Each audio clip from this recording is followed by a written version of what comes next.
Hi everyone, এটা আমাদের কালিম্পং ট্যুরের ডে 2। আজকে আমরা যাচ্ছি কোলাখাম বলে একটা জায়গায়। যেহেতু আমরা স্কুটি করে গেছিলাম, তো আমরা রাস্তায় অনেকগুলো জায়গায় দাঁড়াতে গেছিলাম। রাস্তাটা এত সুন্দর, তাই যেখানেই মনে হচ্ছে একটুখানি ভালো ফটো আসবে আমরা সেখানেই দাঁড়িয়ে গেছিলাম। প্রথমে আমরা আলগাড়া বলে একটা জায়গায় দাঁড়িয়েছিলাম, আর তারপর নেওড়া ভ্যালি ফরেস্টে।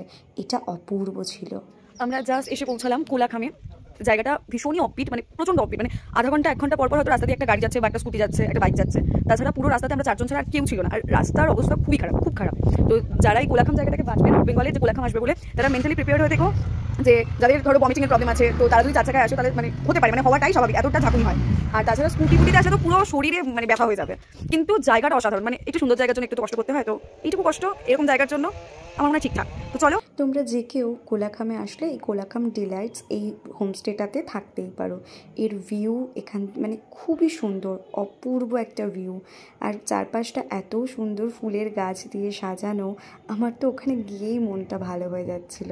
এরকম একটা জায়গায় জাস্ট 2 দিনের জন্য আসো, চুপ করে মানে বসে থাকো, ল্যাপ খাও আর এরকম ভিউ এনজয় করো, মানে তাতেই মানে পুরো একটা রিফ্রেশ হয়ে যায় মাইন্ডটা। আর কিচ্ছু লাগে না। এত সুন্দর জায়গায় ছবি ভিডিও প্রচুর তুলেছি। আর আমাদের রুমগুলোও ছিল ভীষণ নিট অ্যান্ড ক্লিন। মানে ছোট্ট রুম, খুব একটা বড় খুব স্পেসিয়াস রুম ছিল না, কিন্তু ভীষণ নিট অ্যান্ড ক্লিন রুম ছিল। আর আমাদের মানে ব্যালকনি থেকে যে ভিউটা ছিল সেটা ছিল অপূর্ব। মানে এই ভিউটা দেখতে দেখতে মানে ঘন্টার পর ঘন্টা সময় অনায়াসে কাটিয়ে দেওয়া যায়। জাস্ট একটা চায়ের কাপ নিয়ে বসো আর ভিউটা এনজয় করো। তারপর আমরা দুপুরে লাঞ্চ করেছিলাম ডাল, বাঁধাকপির তরকারি, সঙ্গে ছিল ডিমের কারি, স্যালাড, আলু ভাজা, খুব ভালো ছিল।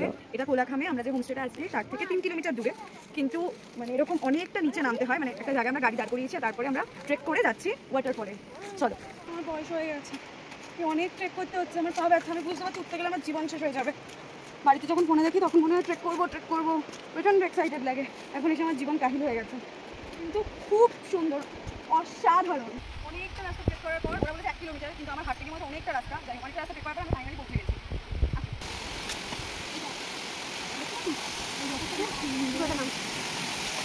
আমি ওইখানটা যাবো, এরকমভাবে ঝর্ণার জল নিয়ে খেলার ইচ্ছে বহুদিনের ছিল। তারপর সন্ধেবেলা রুমে এসে আমরা চা আর তার সঙ্গে পকোড়া এনজয় করি। ভালো খেতে, খুব টেস্টি ছিল। আর রাতের ডিনারে ছিল চিকেন কারি, সঙ্গে ছিল রুটি, আর তার সঙ্গে ছিল একটা সবজির তরকারি আর রাইস।